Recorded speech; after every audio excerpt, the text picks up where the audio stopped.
যে সকল মিডিয়া কর্মী ভাইরা মাঠে কাজ করেছেন, দায়িত্ব পালন করেছেন, তাদের সাথে মতবিনিময় এবং সম্মাননা প্রদান অনুষ্ঠানের আজকের প্রধান অতিথি ইসলামী আন্দোলন বাংলাদেশের মোহতারাম মহাসচিব জননেতা অধ্যক্ষ হাফেজ মাওলানা ইউনুস আহমদ।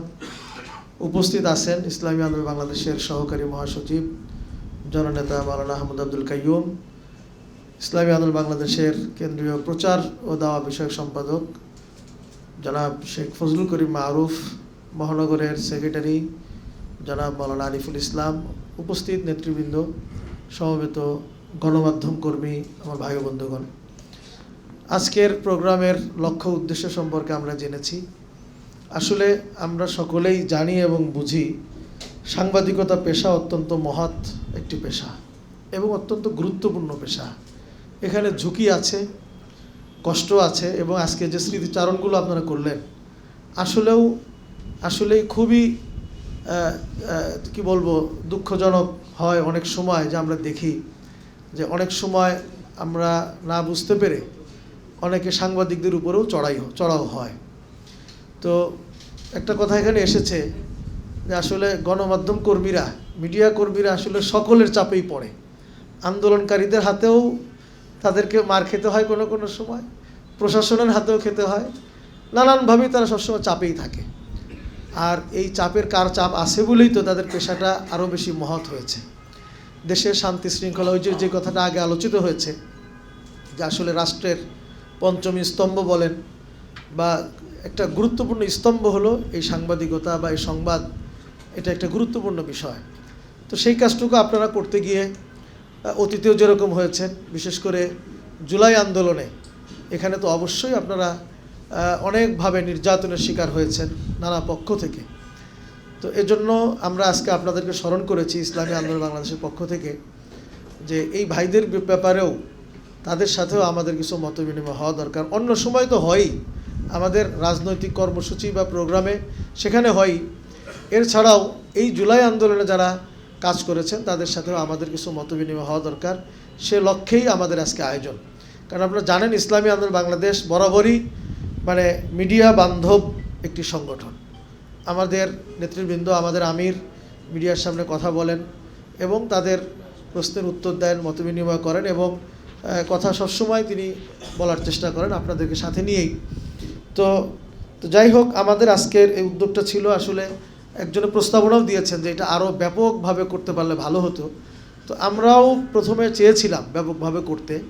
তো নানান বিষয় চিন্তা করে আমরা প্রাথমিকভাবে আজকে শুরু করলাম।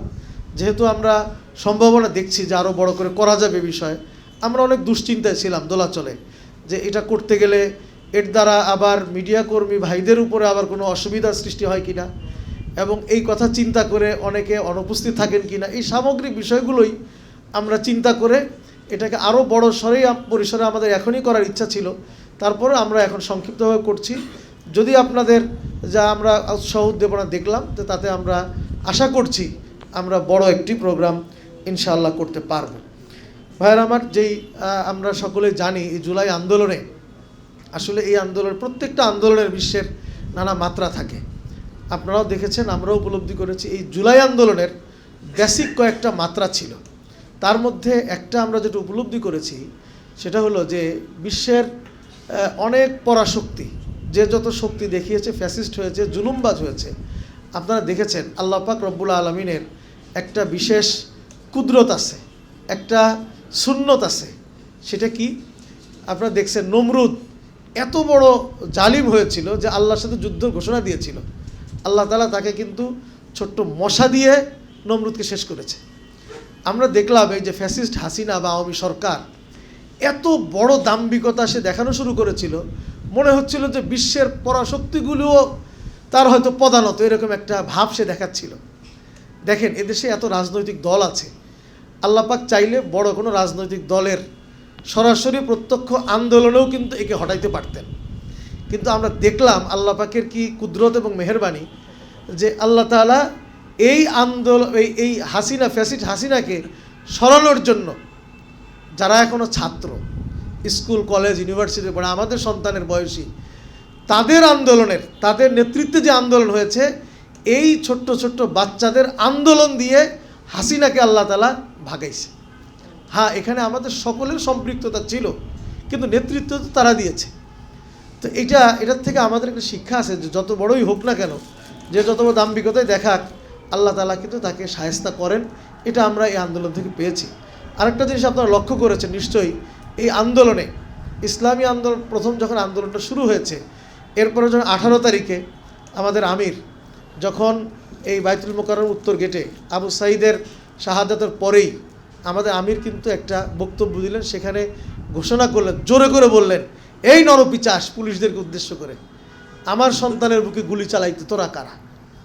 হুজুরের এই কথাটার পরে কিন্তু আমরা দেখেছি আন্দোলনের মাত্রাটা হুড়হুড় করে অনেক গতিটা বেড়ে গিয়েছে, এবং সাধারণ মানুষের সম্পৃক্ততাও, গণমানুষের সম্পৃক্ততা মানে মুহূর্তের মধ্যেই মানে জ্যামিতিক হারে না, আরও ব্যাপক হারে কিন্তু বৃদ্ধি পেয়েছিল। এবং হুজুর আহ্বান জানিয়েছিলেন যে আমাদের সন্তানেরা রাস্তায়, আর আমরা ঘরে বসে থাকবো, হতে পারে না। তো যাই হোক, এভাবে ক্রমান্বয়ে আমাদের এই দেশের এই আন্দোলনে সকলের সম্পৃক্ততার মাধ্যমে একটি ফ্যাসিস্ট গেছে, এটাই আমাদের সৌভাগ্য। তবে এখন আমাদের যেটা আমরা প্রত্যাশা করি, আপনাদের সহযোগিতায়, সকলের সহযোগিতায় আমরা যেন একটি উন্নত বাংলাদেশ গড়তে পারি, একটি সুন্দর বাংলাদেশ আমরা গড়তে পারি। এজন্য আমরা রাজনৈতিক দল হিসাবে, আমাদের মহাসচিব এখানে আছেন, আমাদের আমির সবসময় বলে যাচ্ছেন যে আমরা যেন একটি সুন্দর রাষ্ট্র দেশ গঠন করতে পারি, সেজন্য আমরাও চেষ্টা করব। আপনারা মিডিয়া কর্মী আমাদের ভাইয়েরা যারা আছেন, আপনাদেরও সর্বাত্মক সহযোগিতা আমরা প্রত্যাশা করি। এখানে দুটো বিষয়, একটা বিষয় হলো যে কেউ কেউ বলেছেন যে এই আন্দোলনে যারা মাঠ পর্যায়ে কাজ করেছেন তারা প্রত্যেকেই হয়তো আন্দোলনের পক্ষে ছিলেন, বা অধিকাংশই ছিলেন, দু একজন ছাড়া। তারা থাকলেও অনেক সময় তাদের হাউস ভিন্ন মানসিকতা হওয়ার কারণে তারা হয়তো তারাও আক্রোশের শিকার হয়েছে মাঠ পর্যায়ে যারা আছে। তো সেক্ষেত্রে আমরা জানি না কারা ছিল পক্ষে, ছিল কারা বিপক্ষে ছিল। আমরা এই ডিভাইডেশন করতে চাই না, বিভাজন আমরা করতে চাই না। আমরা চাই যে এখন যারা আছি সকলে মিলে আমরা আমাদের দেশটাকে গড়তে চাই। আর যদি কেউ কোনোভাবে, এক ভাইও বলে গেলেন যে ভিতরে ভিতরে সেই ফ্যাসিস্টের দোসররা এখনও আছে, এখনও যারা আমাদের দেশের বিরুদ্ধে ষড়যন্ত্র করছে, আমাদের বিরুদ্ধে যারা ষড়যন্ত্র করছে, তাদেরও জেনে রাখা উচিত যে যখন ফ্যাসিস্টের হাতে সকল প্রশাসন ছিল, সেই অবস্থায় যখন তাদেরকে পালাইতে বাধ্য হয়েছে তারা, এখন তাদের হাতে কিন্তু মানে মূল চাবিকাঠি তাদের হাতে এখন নেই। তো কাজেই তারা যদি আবার চিন্তা করে যে এখানে তারা কিছু করতে চায়, এটা তাদের জন্য ভুল হবে। আমাদেরও আহ্বান তাদের প্রতি যে তোমরা ভালো হইতে পয়সা লাগে না, একটা কথা আছে, ভালো হয়ে দেশের জন্য, দেশের মানুষের জন্য কাজ করো। এবং মিডিয়ার কর্মী হিসাবে তাদেরও উচিত যে আমাদের দেশের পক্ষে, মানবতার পক্ষে কাজ করা। তো এটাও আশা করি তারা করবেন। এবং শেষ একটা আহ্বান যেটা আমরা জানাতে চাই, এটা বলে আমি শেষ করব, সেটা হলো আপনারা লক্ষ্য করেছেন যে নির্বাচনের সময় কিংবা আগে পরে, এটা যদিও আপনারাদেরও কিছু ভূমিকা আছে, আপনাদের হাউজেরও কিছু দায় আছে, সেটা হলো যে আমরা দেখেছি অতীতে যে কোনো একটা ভালো নির্বাচনের সময়, কোনো একটা কাজের সময় আমাদের কোনো মিডিয়া তারা দেখা যায় যে কিছু সীমাবদ্ধ করে ফেলে। যেমন আগে নির্বাচনগুলোতে তারা বলতো যে দুই পক্ষের লড়াই বলে শুধুমাত্র দুটো দলের মধ্যেই সীমাবদ্ধ করে ফেলতো। ফলে হয়েছে কি, আমরা যেটা অনুভব করি যে ফলে আরেকটা নতুন একটা শক্তি, দেশের পক্ষে ভালো একটা শক্তি যে মাঠে দাঁড়াবে, এই স্পেসটা অনেক সময় অনেক মিডিয়া দিত না। তো সেজন্য আমরা মিডিয়া হাউসের যারা রয়েছেন তাদের প্রতি আমাদের আহ্বান জানিয়েছি, আগেও জানিয়েছি, আশা করছি ভবিষ্যতে তারা এটা করবেন না।